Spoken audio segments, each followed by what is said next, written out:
pagi semua, jumpa lagi dengan channel Goes Wisata Klaten Dev Yanuar. Kali ini kita akan berbagi beberapa tips yang berkaitan dengan pernafasan dalam bersepeda. Ada 2 tips yang akan kita sajikan kesempatan kali ini. Yang pertama adalah cara mengatasi pernafasan saat bersepeda dan mengatasi nafas pendek yang biasa disebut dengan ngos-ngosan. Dan tips yang kedua yaitu tanda-tanda batas kemampuan kita dalam bersepeda. Ini merupakan video kelanjutan dari video tips yang pertama. Ada di sini. Yang belum lihat silahkan dibuka.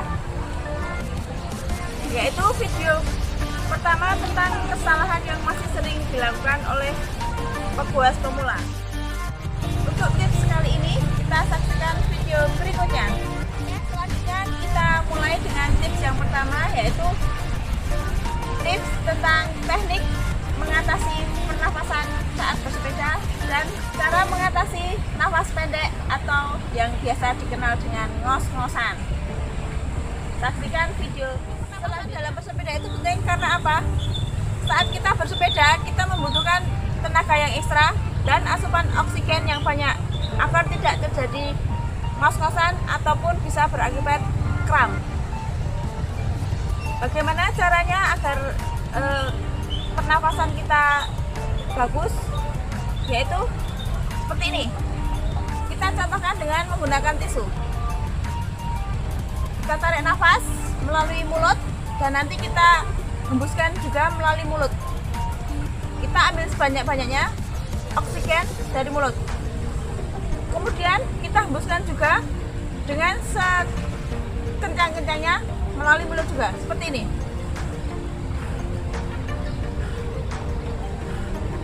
Seperti itu. Tujuan kita melakukan pernafasan seperti itu tadi agar saat kita menghirup oksigen dari mulut, kita mengisi paru-paru kita dengan oksigen yang baru, dan saat kita menghembuskan dari mulut, kita akan mengeluarkan karbon dioksida yang ada di paru-paru kita, sehingga paru-paru kita akan bekerja secara optimal dan sirkulasinya lancar, sehingga mengurangi resiko ngos-ngosan saat bersepeda. Mengapa kita dianjurkan menggunakan teknik menghirup oksigen sebanyak-banyaknya dari mulut dan mengeluarkan karbon dioksida sebanyak-banyaknya dari mulut?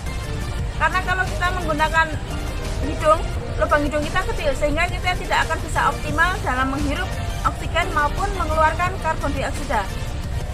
Dan itu akan bisa menyebabkan ngos-ngosan ataupun bisa berakibat kram. Teknik kita menghirup oksigen sebanyak-banyaknya dan mengeluarkan karbon dioksida sebanyak-banyaknya dari mulut itu dinamakan teknik belly breathing. Untuk selanjutnya kita latihan cadence atau putaran pedal per menit atau yang biasa disebut dengan istilah RPM. Cadence ini kita melakukannya harus dengan gerakan yang stabil dan kita lakukan gerakan putaran itu antara 90 sampai 100 putaran. Artinya apa? Dalam setiap putaran itu kita harus tetap bermain di angka 90 sampai 100. Saat di jalan tanjakan maupun di saat jalan datar, kita tetap melakukan gerakan 90 sampai 100 putaran.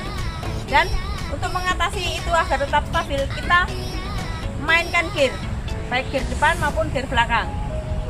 Untuk di jalan tanjakan, agar gerakan kita tetap stabil di angka 90 sampai 100, kita menggunakan permainan gear.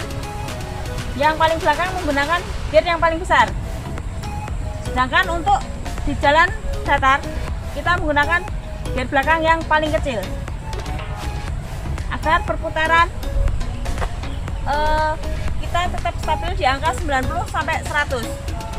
Sedangkan untuk gear depan, dalam posisi jalan menanjak ataupun jalan datar, kita menggunakan gear nomor 2 dari atas, yaitu gear 38T.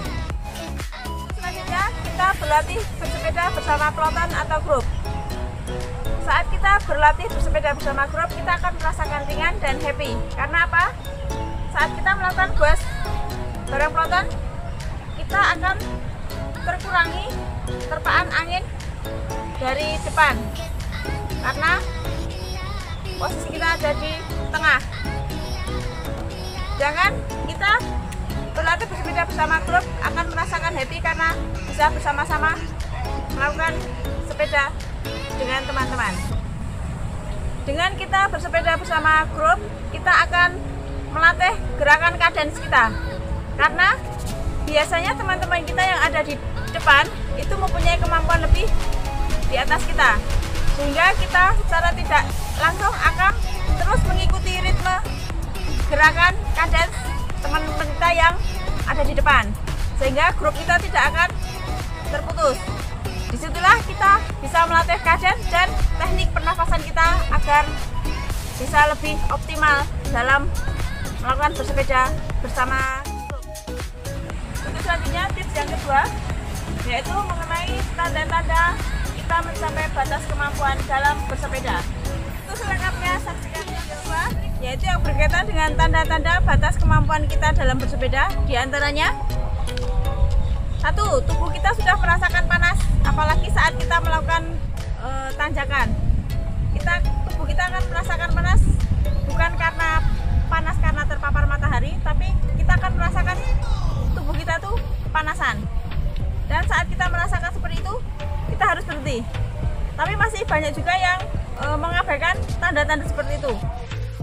Untuk yang kedua, yaitu sulit mengatur nafas. Apalagi saat kita berada di tanjakan, kita akan berusaha terus mengayuh sepeda kita agar kita tidak berhenti di tengah jalan. Dan itu biasanya nafas kita akan terasa ngos-ngosan.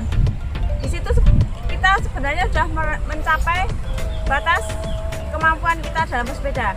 Dan itu disarankan untuk kita berhenti istirahat sejenak.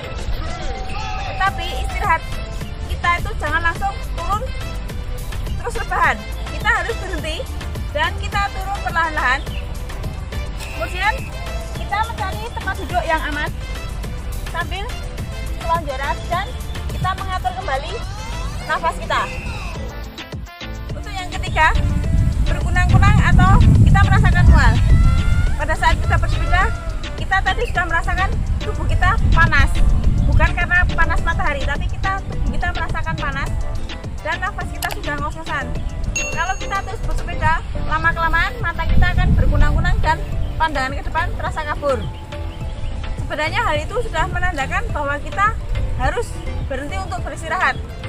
Karena kalau kita tetap memaksakan untuk tetap bersepeda, tetap menggoes, itu akibatnya bisa fatal. Kita bisa pingsan atau lebih parah lagi kita bisa meninggal. Karena kita mungkin pernah lihat banyak kasus pegoes meninggal saat mereka bersepeda.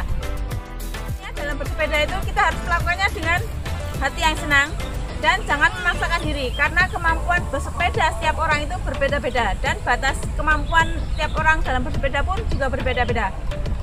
Istilahnya, kita bersepeda itu tidak mengejar waktu dan tidak dikejar waktu, ataupun tidak mengejar teman dan dikejar teman. Kita harus safe dengan diri kita sendiri dan mengukur kemampuan diri kita sendiri, sehingga jangan memaksakan ingin seperti yang sudah lebih di atas.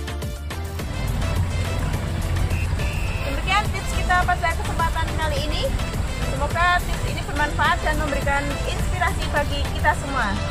Jangan lupa subscribe, share, like, dan komennya di channel ini. Dan kita jumpa lagi di tips-tips selanjutnya di Kuas Wisata Klaten Dev Yanuar.